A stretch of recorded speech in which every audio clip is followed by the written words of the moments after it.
Hi friends, ఈరోజు మరొక సరికొత్త ఇంట్రెస్టింగ్ వీడియోతో మీ ముందుకు వచ్చేసాను. అదేదో కాదు, 5G సర్వీసెస్. మన ఇండియాలో most awaited mobile networking services అని కూడా మనం చెప్పుకోవచ్చు. మన ఇండియాలో మీరు చూసారన్నట్టయితే 5G మొబైల్ ఫోన్స్ అయితే ఆల్రెడీ లాంచ్ అయిపోయినాయి అండ్ లాంచ్ అవుతూనే ఉన్నాయి. కానీ స్టిల్ ఇంకా మనం 4G నెట్వర్కింగ్ సర్వీసెస్ని యూజ్ చేస్తున్నాం. ఎట్టగలగా నిన్నైతే జియో కంపెనీ అఫీషియల్గా 5G సర్వీసెస్ని కూడా అనౌన్స్ చేసింది. కానీ ఇది మనకు ఆచరణలో రావడానికి మరికొంత టైం పట్టేటువంటి అవకాశం ఉంది.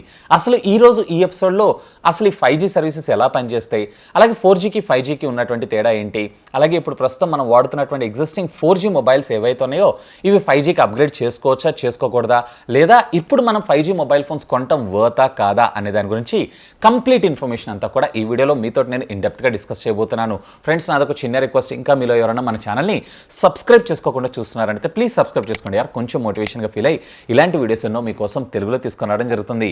Hi, this is Vasu again signing in. Welcome to my channel Vasu tech blogs. So మొదటిగా 5G సర్వీసెస్ అంటే ఏంటో చూద్దాం. యాక్చువల్గా మనకి 1G, 2G, 3G, 4G and 5G. So 5G అనేది ఏంటిది అంటే 5th జనరేషన్ ఆఫ్ నెట్వర్క్ అని మనం చెప్పుకోవచ్చు. ఫర్ ఎగ్జాంపుల్, ప్రీవియస్లీ మీరు ఒక బేసిక్ హ్యాండ్సెట్ అంటే ఫోన్ కాల్ మాత్రమే మాట్లాడుకోగలిగేటువంటి హ్యాండ్సెట్స్ నుంచి స్టార్ట్ చేసుకొని ఆల్మోస్ట్ ఈరోజు మనం ప్రతిదీ ఒక మొబైల్ ఫోన్లోనే చేయగలుగుతున్నాం. వీటినే మనం స్మార్ట్ ఫోన్స్ అని అంటున్నాం. సో నార్మల్గా మనకి బేసిక్ హ్యాండ్సెట్స్, మల్టీమీడియా హ్యాండ్సెట్స్, అలాగే మనకి స్మార్ట్ ఫోన్స్, అలాగే ప్రీమియం ఫోన్స్, అలాగే ప్రీమియం ఫ్లాగ్షిప్ ఫోన్స్ అనేవి జనరేషన్స్ ఏ విధంగా అయితే రావడం జరిగిందో, సో వీటిల్లో కూడా ఒకప్పుడు కేవలం మనం ఫోన్ కాల్ మాత్రమే మాట్లాడుకునే వాళ్ళం. ఫోన్ కాల్ తర్వాత చిన్నగా దాని ద్వారా MMS అలాగే ఇంటర్నెట్ సర్వీసెస్ని కూడా మనం వాడుకుంటున్నాం. అది 3Gలో మరింత వేగంగా రావడం జరిగింది. 4Gలో మరింత వేగమైనటువంటి ఇంటర్నెట్ సర్వీసెస్ని అయితే మనం వాడుతున్నాం.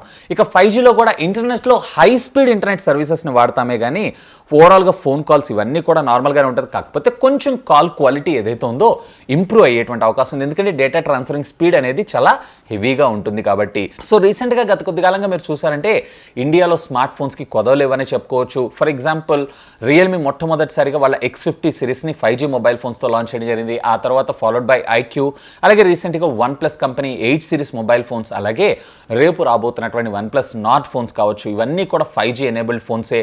సో ఇవన్నీ కూడా మనకి 5Gని తీసుకొస్తున్నాయి. రీజన్ ఏంటి అంటే ఫ్యూచర్ ప్రూఫ్గా ఉండాలి అని చెప్పి మళ్ళీ తిరిగి అప్పుడు మనం 5G హ్యాండ్సెట్స్ని అప్గ్రేడ్ చేసుకోవాల్సిన అవసరం లేకుండా ఉండేటట్లు. ఇక అసలు మనం నెట్వర్క్ల విషయానికి వచ్చారు అన్నట్లయితే కనుక ఇప్పుడు ప్రస్తుతం మన ఇండియా 5G రెడీగా ఉందా అని అంటే ఎస్, 5G రెడీగా ఉంది. కాకపోతే అన్ని మొబైల్ నెట్వర్క్స్ 5G రెడీగా లేవు. కానీ జియో నెట్వర్క్ అయితే ఆల్రెడీ వాళ్ళు డే 1 ఎప్పుడైతే వీళ్ళు రిలయన్స్ జియో ప్రాజెక్ట్ స్టార్ట్ చేశారో అండ్ ఫ్రమ్ స్క్రాచ్ నుంచి ఇది 4Gతో పాటు 5G అండ్ ఫ్యూచర్ రెడీ 6Gకి కూడా అప్గ్రేడబుల్గా వీళ్ళ నెట్వర్కింగ్ టెక్నాలజీని అయితే లేఅవుట్ చేయడం జరిగింది.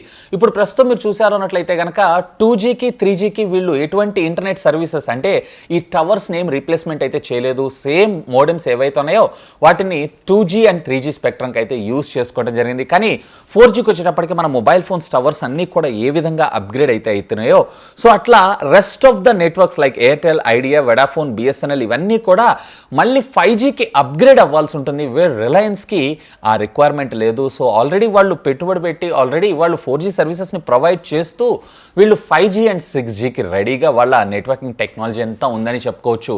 సరే, ఆల్రెడీ నెట్వర్క్ రెడీగా ఉంది, మరి ఎందుకు లాంచ్ చేయట్లేదని ఆలోచిస్తున్నారా?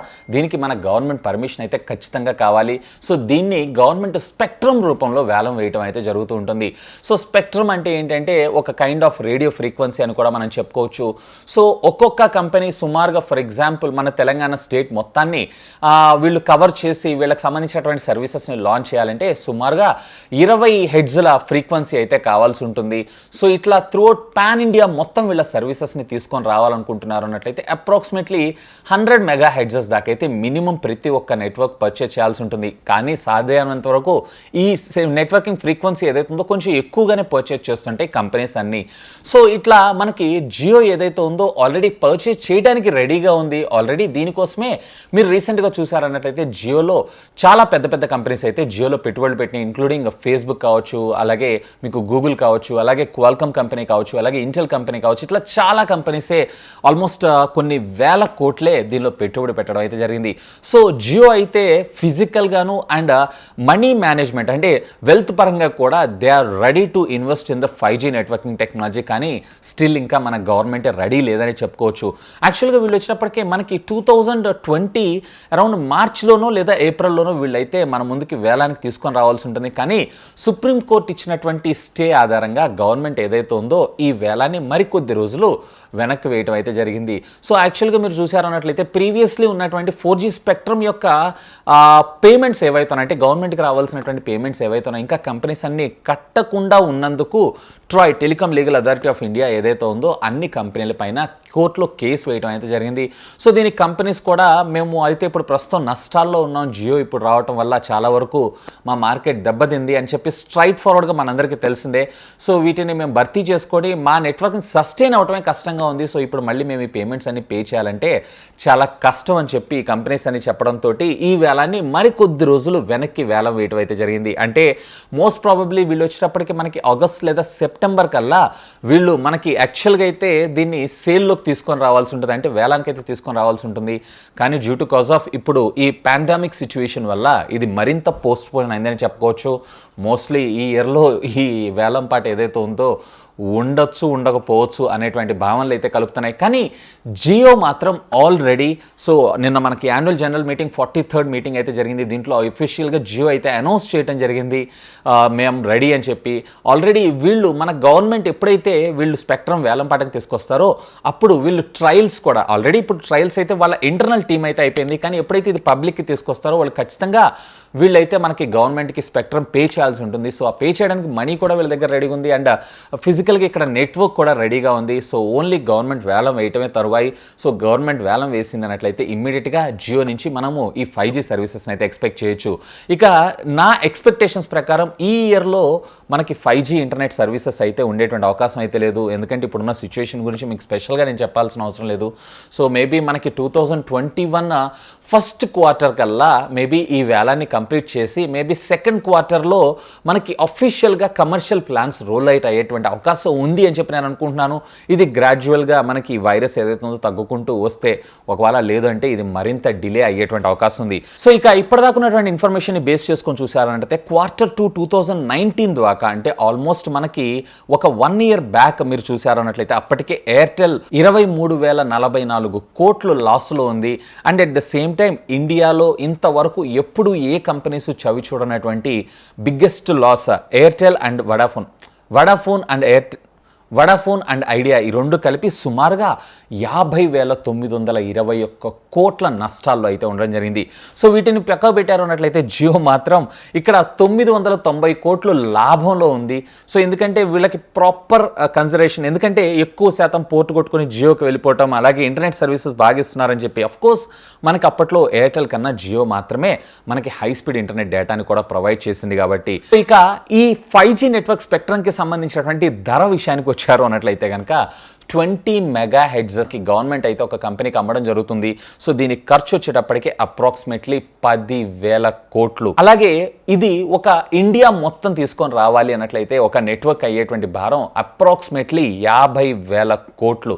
అంటే త్రూఅవుట్ పాన్ ఇండియా మొత్తం మీద వీళ్ళు సర్వీసెస్ స్టార్ట్ చేయాలంటే 50,000 కోట్లు. అఫ్కోర్స్ జియో అయితే ఇన్వెస్ట్ చేయగలదు, కానీ మిగతా కంపెనీసే కొంచెం కష్టం అని నేను అనుకుంటున్నాను. సో ఇక మిగతా కంపెనీస్ అలాగే జియో కంపెనీ విషయానికి వద్దాం. సో మిగతా కంపెనీస్ ఏవైతే ఉన్నాయో ఖచ్చితంగా నేను ఇందాక మీకు చెప్పినట్లుగా వీళ్ళ టవర్స్ అన్నింటినీ కూడా అప్గ్రేడ్ చేసుకుంటూ రావాలి. వేరే జియోకి అయితే ఎటువంటి రిక్వైర్మెంట్ లేదు. ఇప్పుడు ఉన్నటువంటి ఎగ్జిస్టింగ్ టవర్స్లోనే వీళ్ళు డైరెక్ట్గా సాఫ్ట్వేర్ ప్రోగ్రామ్ ద్వారా అంటే ఐపీ బేస్డ్ నెట్వర్కింగ్ మీద వీళ్ళంతా వర్క్ చేయడం జరుగుతూ ఉంటుంది. సో జస్ట్ వీళ్ళు ఒక సాఫ్ట్వేర్ ద్వారా అప్గ్రేడ్ చేస్తే సరిపోతుంది. ఆటోమేటిక్గా మీరు 4G చూడాల్సినటువంటి సర్వీసెస్ దగ్గర 5G సర్వీసెస్ అయితే చూడొచ్చు. సో ఇక్కడ కూడా మనకి జియోకి ఆల్రెడీ లాభం అనే చెప్పుకోవచ్చు. ఎందుకంటే మిగతా కంపెనీస్ అన్ని మళ్ళీ 0 to 100 దాకా మనకి ఇన్వెస్ట్ చేసుకుంటూ రావాలి. సో వేర్ జియోకి అయితే ప్లగ్ అండ్ ప్లే. ఇక మన మొబైల్ ఫోన్స్ విషయానికి వచ్చారంటే ఇప్పుడు ఉన్నటువంటి 4G మొబైల్ ఫోన్స్ 5Gకి పనిచేస్తాయంటే లేదు, దానికి సంబంధించినటువంటి మోడెమ్ సపరేట్గా ఉండడం, బ్యాండ్ విత్ సపరేట్గా ఉండడం అయితే జరుగుతుంది. సో ఖచ్చితంగా మనం 5Gs కోసం వేరొక మొబైల్ ఫోన్ అయితే పర్చేజ్ చేయాల్సి ఉంటుంది. ఇక ఇప్పుడున్నటువంటి మూమెంట్లో మనం 5G ఫోన్స్ని పర్చేజ్ చేయడం అవసరం అని అంటే మన ఇండియాలో నా ఎక్స్పెక్టేషన్స్ కరెక్ట్ అయింది అన్నట్లయితే కనుక మీకు 2021 Q2 లేదా Q3కి 5G సర్వీసెస్ లాంచ్ అయ్యేటువంటి అవకాశం ఉంది. కాబట్టి ఆల్మోస్ట్ ఇంకా చెప్పాలి అన్నట్లయితే 1 year పై మాటే. సో 1 year తర్వాత తర్వాత మనకి ఇప్పుడున్నటువంటి 5G మొబైల్ ఫోన్స్ ఏవైతే ఉన్నాయో అవి మరింత చవకగా దొరికే అవకాశం ఉంది. లేదా అప్పట్లో మనకి ఆ డబ్బులు పెట్టామన్నట్లయితే ఇంకా వీటికన్నా బెటర్ ఫోన్సే దొరికేటువంటి అవకాశం ఉంది. కాబట్టి నేనైతే స్ట్రిక్ట్లీ నో అని అంటాను. ఇకపోతే జియో కంపెనీ కూడా ఆండ్రాయిడ్ కొలాబరేషన్తో ఒక బడ్జెట్ స్మార్ట్ ఫోన్ తీసుకొస్తున్నారు కాబట్టి మేబీ ఈ ఫోన్స్ మరింత చవకైనా మనం ఆశ్చర్యపడాల్సిన విషయం అయితే లేదు. ఇప్పుడు మీకు తెలుసు జియోకి సంబంధించినటువంటి స్మార్ట్ ఫోన్ ఎంతకు దొరుకుతుందో, అలాగే జియోతో రన్ అయ్యేటువంటి ఇంటర్నెట్ సర్వీసెస్ కూడా ఎలా యూజ్ చేస్తున్నారు ఏంటి అనేది. నన్ను అడిగితే కనుక ఇప్పుడున్నటువంటి సిచ్యువేషన్లో మీరు 5G మొబైల్ ఫోన్స్ని పర్చేస్ చేయడం అంత వర్త్ఫుల్ ప్రొడక్ట్స్ కాదని నేను అంటాను. సో ఇక 5G నెట్వర్క్ పక్కకు పెట్టేస్తే నేను కెమెరా, అలాగే పెర్ఫార్మెన్స్, అలాగే డిస్ప్లే, అలాగే బ్రాండ్ ఇట్లాంటి వాటిని కన్సిడర్ చేస్తూ నేను ఒక మొబైల్ ఫోన్ పర్చేస్ చేస్తున్నాను, 5G మ్యాటరే కాదు అనుకుంటే కనుక definitely you can go ahead. ఎందుకంటే మీరు దాన్ని ప్రయారిటీ కింద కన్సిడర్ చేయట్లేదు కాబట్టి. ఒకవేళ 5G ప్రయారిటీ అయితే ఖచ్చితంగా నేనైతే నో అంటాను. ఇక ఇప్పుడున్నటువంటి 4Gకి అలాగే 5Gకి ఉన్నటువంటి డిఫరెన్సెస్ మీరు మేజర్గా అబ్జర్వ్ చేశారు అన్నట్లయితే కనుక వేరే 4Gలో వచ్చేటప్పటికే మీకు బ్యాండ్ విత్ మ్యాక్సిమం అన్నట్లయితే 200 Mbps స్పీడ్ దాకా వస్తే వేరే మీకు 5Gలో వచ్చేటప్పటికే up to above 1 Gbps speed వచ్చేటువంటి అవకాశం ఉంది. అంటే ఆల్మోస్ట్ ఇప్పుడు ఎగ్జిస్టింగ్ ఉన్నటువంటి నెట్వర్క్కి 5 times హై స్పీడ్ ఇంటర్నెట్ డేటాను అయితే మీరు యూజ్ చేసుకోవచ్చు. ఇక దీనికి సంబంధించినటువంటి లేటెన్సీ విషయానికి వచ్చారు అన్నట్లయితే, అంటే ఇప్పుడు ప్రస్తుతం మీరు PUBG ఆడుతున్నారు, ఇట్లాంటి వాటిల్లో లేటెన్సీ ఉండటం వల్ల మీకు ఏమవుతుందంటే కొన్ని ప్రాబ్లమ్స్ లేదా నెట్వర్క్ ఎర్రర్స్ లేదా మనకి కొన్ని ఇష్యూస్ అయితే క్రియేట్ అయ్యేటువంటి అవకాశం ఉంది. సో ఇలాంటివి ఏమి లేకుండా మీకు 5G మరింత బెటర్. కనుక ఇప్పుడు 4Gలో మీరు చూసారంటే సుమారుగా 20 to 30 milliseconds ఏదైతే ఉందో లేటెన్సీ ఉండడం జరిగితే వేరు మీకు అక్కడ 5Gలో వచ్చేటప్పటికే less than 10 milliseconds లేటెన్సీ ఉండడం జరుగుతుంది. అంటే ఆల్మోస్ట్ మనం ఒక 5% లేటెన్సీ కింద కన్సిడర్ చేసి, ఇంకా ఎక్కువగా చెప్పాలంటే ఆన్లైన్ గేమింగ్స్ యూస్ చేస్తుంటారు సరే, వీళ్ళందరికైతే చాలా బాగుంటుంది. ఇకపోతే దీంట్లో యావరేజ్గా అంటే మినిమం ఇంటర్నెట్ స్పీడ్ విషయానికి వచ్చారు అన్నట్లయితే వేరే 4Gలో వచ్చేటప్పటికే 25 Mbps స్పీడ్ దాకా వస్తే 5Gలో వచ్చేటప్పటికే మీకు approximately 200 to 400 Mbps internet speed, అంటే ఆల్మోస్ట్ ఇప్పుడు మనం వాడుతున్న దానిలో 10 times మరింత బెటర్ ఇంటర్నెట్ స్పీడ్ని అయితే మనం అబ్జర్వ్ చేయొచ్చు. అంటే ఇది నియర్లీ బిగ్ బూమ్ అనే. కాకపోతే మీకు ఇక్కడ వాయిస్ కాలింగ్ క్వాలిటీ ఇవన్నీ కూడా సేమ్గా ఉండడం జరుగుతుంది. కాకపోతే మీకు ఇక్కడ హై స్పీడ్ ఇంటర్నెట్ సర్వీసెస్ని మాత్రమే మీరు ఇక్కడ యూజ్ చేయగలరు. ఇకపోతే వీళ్ళైతే 4G సర్వీసెస్ 5G సర్వీసెస్ అని ఇంటర్నెట్ని అయితే హై స్పీడ్గా తీసుకొస్తున్నారు, కానీ నా దృష్టిలో నేను వాడుతున్న దానిలో అయితే నాకు ఇంటర్నెట్ ప్రాపర్గా రావట్లేదు. And at the same time call quality కూడా చాలా వరకు తగ్గిపోయిందని నేను అనుకుంటున్నాను. మరి నా మొబైల్ ఫోన్ నేనైతే iPhone XS Max యూజ్ చేస్తున్నాను. ఆల్మోస్ట్ ఫుల్ సిగ్నల్ ఉన్న ఏరియాల్లో కూడా, ఈవెన్ నేను ఎక్కడైతే వర్క్ చేస్తుంటానో ఆల్మోస్ట్ సిటీ సెంటర్ అది ఫుల్ సిగ్నల్ ఉంటుంది. ఈవెన్ అక్కడ కూడా నాకు కేవలం 1 Mbps 2 Mbps డౌన్లోడ్ స్పీడ్కి అప్లోడ్ స్పీడ్ గురించి అయితే నేను చెప్పాల్సిన అవసరమే లేదు. సో కొన్ని ఏరియాల్లో బాగానే ఉంటుంది, కొన్ని ఏరియాల్లో చాలా డల్గా ఉంటుంది. ఈవెన్ ఫోన్ కాల్స్ కూడా నాకు ఒక్కొక్కసారి ప్రాపర్గా వినపడకపోవటం, లేదా కాల్ డిస్టర్బెన్సెస్ రావటం, లేదా కాల్ కనెక్షన్ లేదా కాల్ ఫెయిల్డ్ అనేటువంటి ప్రాబ్లమ్స్ కూడా రావడం జరుగుతుంది. నన్ను అడిగితే ఇంటర్నెట్ సర్వీసెస్ కంటే బిఫోర్ వీళ్ళకి సంబంధించినటువంటి వాయిస్ ఓవర్ సర్వీసెస్ ఏవైతే ఉన్నాయో వీటిని ఇంప్రూవ్మెంట్ చేసుకుంటే బాగుంటుందని నా అభిప్రాయం. ఇకపోతే మీకేమనిపిస్తుంది లెట్ మీ నో కింద ఉన్నటువంటి కామెంట్ సెక్షన్లో కామెంట్ చేయగలరు. సో ఇది ఫ్రెండ్స్ 4Gకి 5Gకి ఉన్నటువంటి తేడా. అసలు మన ఇండియాలో 5G ఎప్పుడు రాబోతుంది, మేబీ వస్తే ఒకవేళ ఏ నెట్వర్క్స్ తెచ్చేటువంటి అవకాశం ఉంది, అలాగే అసలు ఇప్పుడు ప్రస్తుతం మనం 5G ఫోన్స్ని కొనొచ్చా కొనకూడదా, ఆల్రెడీ ఎగ్జిస్టింగ్ ఉన్న 4G ఏదైతే ఉందో ఇది అప్గ్రేడ్ చేసుకోవచ్చా చేసుకోకూడదా అనే దాని గురించి కంప్లీట్ ఇన్ఫో అయితే. ఇకపోతే మీకేమనిపిస్తుంది, అంటే 5G నెట్వర్క్ సర్వీసెస్ రాకపోయినా మీరు 5G ఫోన్స్ కొంటారా కొనరా, లెట్ మీ నో కింద ఉన్నటువంటి కామెంట్ సెక్షన్లో కామెంట్ చేయగలరు. హోప్ ఈ వీడియో మీకు నచ్చిందని నేను ఆశిస్తున్నాను. That's all for today. This is Vasu signing off. Have a great day.